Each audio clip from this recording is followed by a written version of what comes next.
Hey guys! So I had a post come out the other day, and I am really excited to share it with you guys. Not just because it's my own personal goals and priorities, short term and long term, but I specifically wanted to go over how I got to my goals because I think those formative questions are really good questions to help shape where you're going and where you want to be going, even when it's a moving target. You know, our lives are so dynamic and changing all the time, and what I wanted a month ago is different from what I want today, and what I wanted 3 months ago and a year and a half ago, I was a totally different person. So I wanted to go over these questions because each one of them I thought was very important to how I came up with my goals. And I am interested to hear your guys' thoughts on whether you have better questions or if there's a question I didn't ask. Um, like there was one question that I originally had used the question, what do career advisors tell me that I need? And so this is a lot of reading books, listening to podcasts and audiobooks, and what are they saying that women who want to be where I want to be, what they should have in their lives, and the steps that they need to take to get there. And I ended up thinking that it wasn't totally useful, especially because these women that I can look to as a position that I want to be in at sometime in the future, their path to getting there is much different than what a path that a millennial would take or a path that somebody in Gen Z would take, just because the industry has changed and it's always changing. And so I ended up taking that out and rephrasing that question to be more directed towards what I want, and something that, if an opportunity or a project comes along and someone calls me up and they're like, hey, Andy, would you like to go to Puerto Rico, or would you like to go work at a design office in Oregon? I can look back at my goals and say, will this get me to where I want to be sometime in the future? Does it give me skills? Will it be fun? Will it be enjoyable? And then can I somehow down the road get back to the path that I want to be in, and return to my long-term goals? So yeah, the career post was called Career Roadmap Futile or Useful.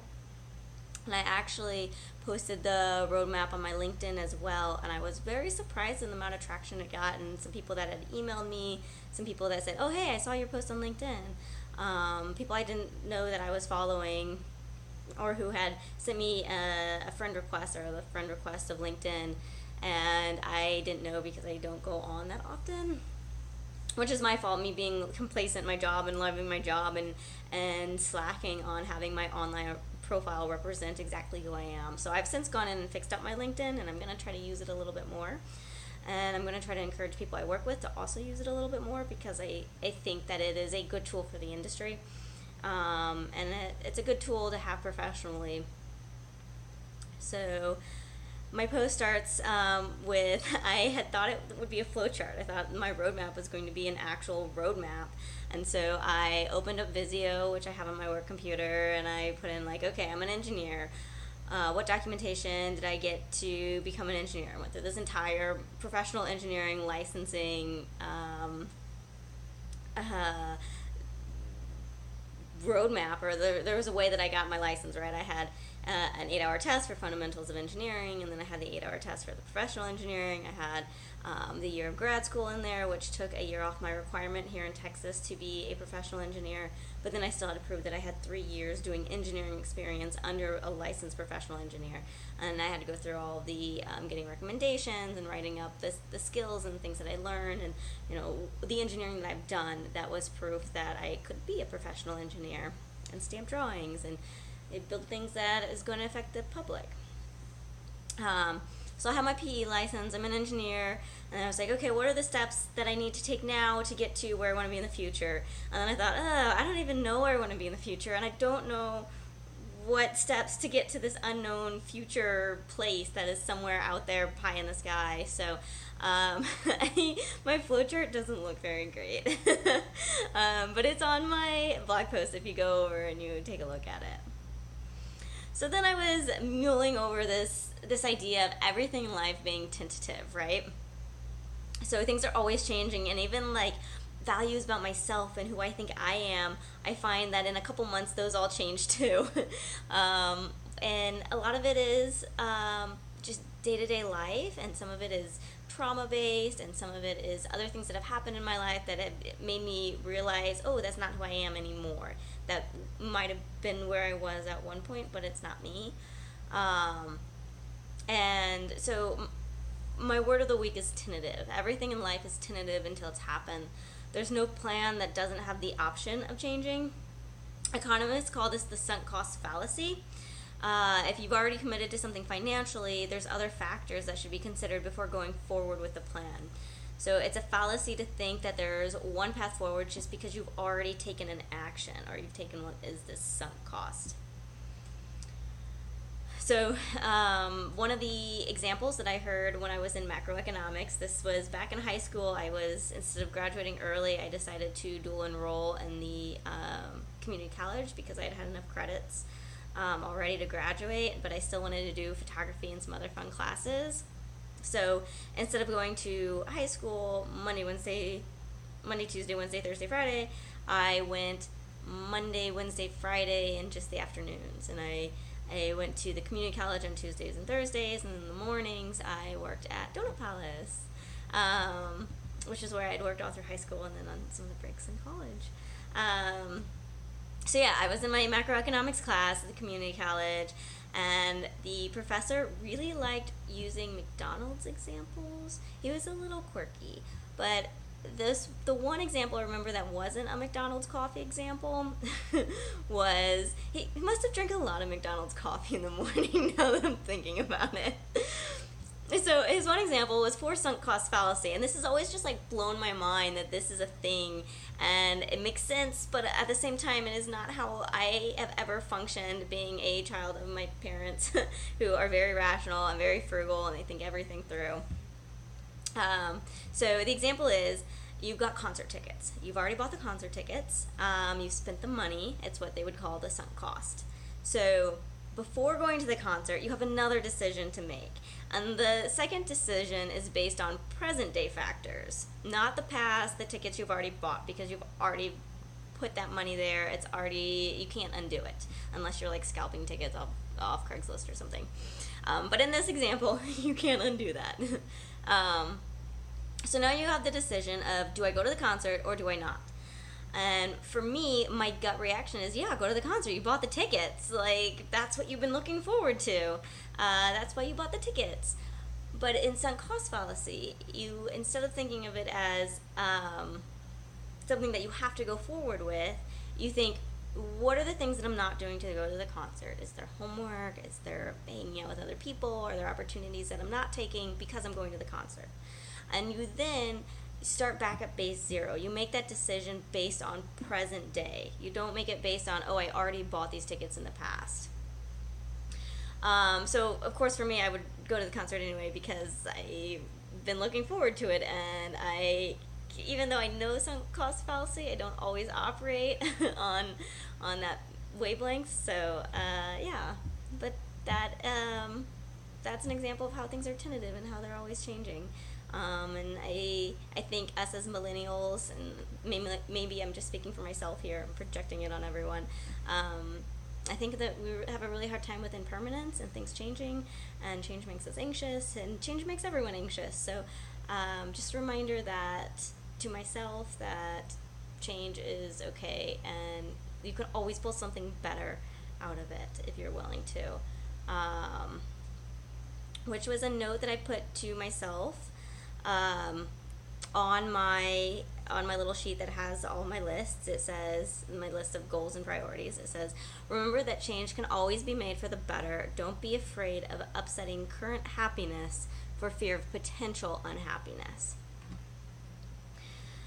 Potential greater unhappiness, I would say. Remember that some goals do not meet long-term priorities, but can be done in bursts to support other priorities. Do it, but then figure out a path back to my goals. So that touches on both the sunk cost fallacy, change, and also even if you go through with something that might not be on your roadmap, always have a path back to your roadmap. So the questions that I ended up with in order to get to my goals were, 1, what do I enjoy about my current position, so that I could figure out what I'm enjoying now in order to help myself set up what I might want in the future. 2, what are my long-term priorities? So what are my values? What right now do I see myself in the future wanting to be like? 3, what are not my long-term priorities? And this was a really important question because sometimes I'll think something sounds really great short-term, and maybe this is like a self-control issue, but short-term I'm like, yes, great idea, let's do it.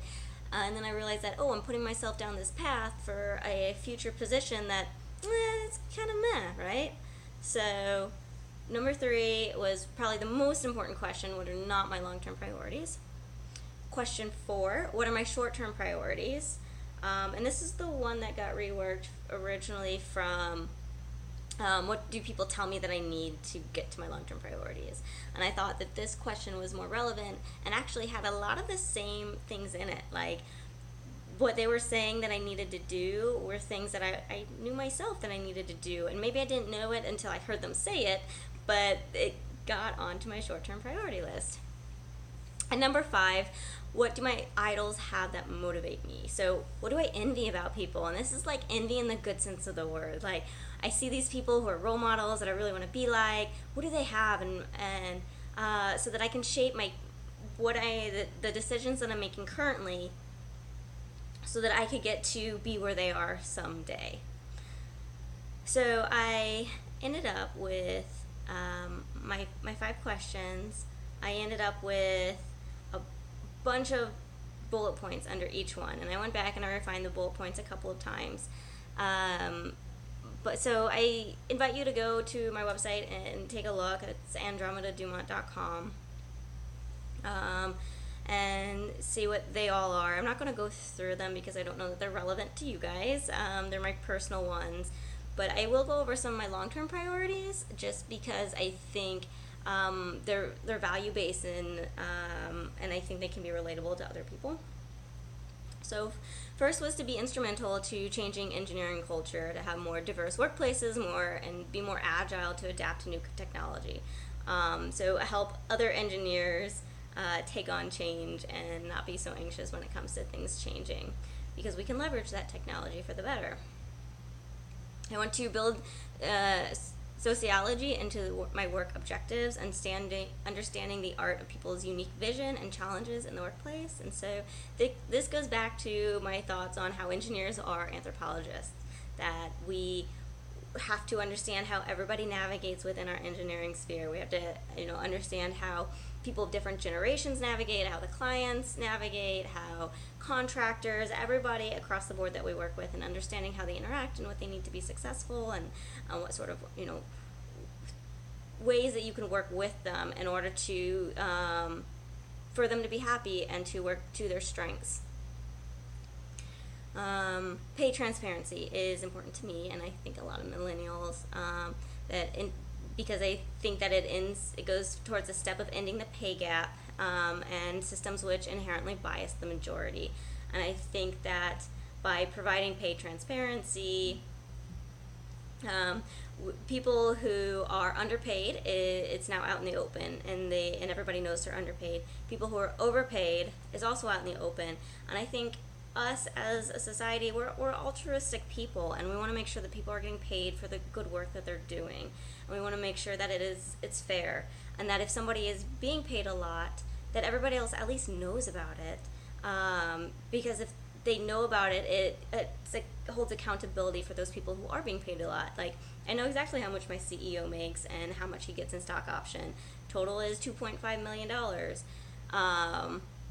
Us knowing that isn't going to change it, but it provides an outlook and a frame of reference for, okay, he's getting paid this much, but look at what he's doing for the company, and look at the opportunities he's bringing for the company and for the shareholders and all of the responsibility that is on his back. And so then you can sort of see, like,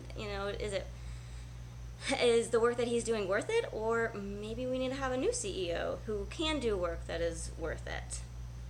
So I think it's important to have pay transparency, even though I know with older generations, it makes them a little weird. They get weary about people knowing what they're making, and I don't know that it's because they feel guilty that they're making more than they should, but I think they're just more private people than us that have had an AIM account since like 5th grade. Yeah, so if you want to IM me, I'm Little Redhead 402. I don't think I can get onto it anymore. And I was the weird person that didn't want to use LIL for little. It's actually spelled out Little Redhead 402, so that's my AIM address. My next goal was to leverage talented people by inclusion and diversity, and to create an ecosystem for diversity and inclusion. So basically, we have this huge talent pool that we're not using to our best advantage because we're being racist and we're being sexist and we're being ageist and everything else. And so I want to make sure that, if we're building the best solutions for engineering and have the most innovative people, that we are pulling from the best of the best, not pulling of the best from the people who are white or any other category, right? So I want to make sure that we have the best people for the jobs, and I want to make sure that we're being fair and that we're leveraging everyone's talent. I want to initiate innovative technical advances. So I'm a tech geek, and I really like using technology to make things more efficient, more productive, and everybody happier. That's something that drives me. Perform on highly complex visible projects. And this was something, as I was telling one of my sponsors, now mentors, about it, she was like, okay, so what I'm hearing is that you like really complex projects, you like really visible projects and being out there in front of people. And it struck a chord. I was like, oh yeah, I guess I do. I guess that is one of my values. So I want to continue a second side hustle, a blog or some other source of productive enjoyment, because I'm really enjoying this. I'm enjoying connecting with you guys and talking to everyone, and being able to sit at a coffee shop and work and feel like I am contributing something to the society in addition to everything I'm contributing through my job. But it's nice to have a little bit more diversity in terms of my productivity, just because sometimes days at work is really hard, but then when I'm in the middle of a really hard day at work, I can be like, oh yeah, I've got this blog that's really awesome. How am I going to work on this blog later? Or if I'm really stressed out to get out a post or something, I can be like, oh yeah, but I've got this really awesome job that is paying me a lot to do awesome engineering work. And so it's always nice to have something else in my back pocket to look forward to. And I want to support and mentor younger employees and do succession planning. So I want to make sure that me and my goals is not clouding over other people who might be coming up through the ranks, who I can help to mentor and to support as well. Because I don't want to make my claw to the top or my wherever I'm going to be so much about myself that I am not looking out for other people and bringing them up with me. And I want to have this huge supportive team where we all help each other, because we all have different strengths and different weaknesses, and that's how society works, the fabric of us all holding each other up. And I just heard this phrase that I really like. It's rewire, don't retire, which I think is really fun. Enjoying what you're doing so much that instead of retirement, that you just figure out something else to do with your time, and you're still being productive, because I don't know that I'll ever be the person that just wants to sit around a pool or sit around a beach and chill out for days on end. I can barely do it for half a day. I'll be totally sunburned. So yeah, those are my long-term priorities. You can see your goals. You can see the rest of them on my website. And hopefully you guys can let me know what I'm missing, what should be there, what's happening in your lives, and what are some of your goals. So I will see you guys next time. Bye.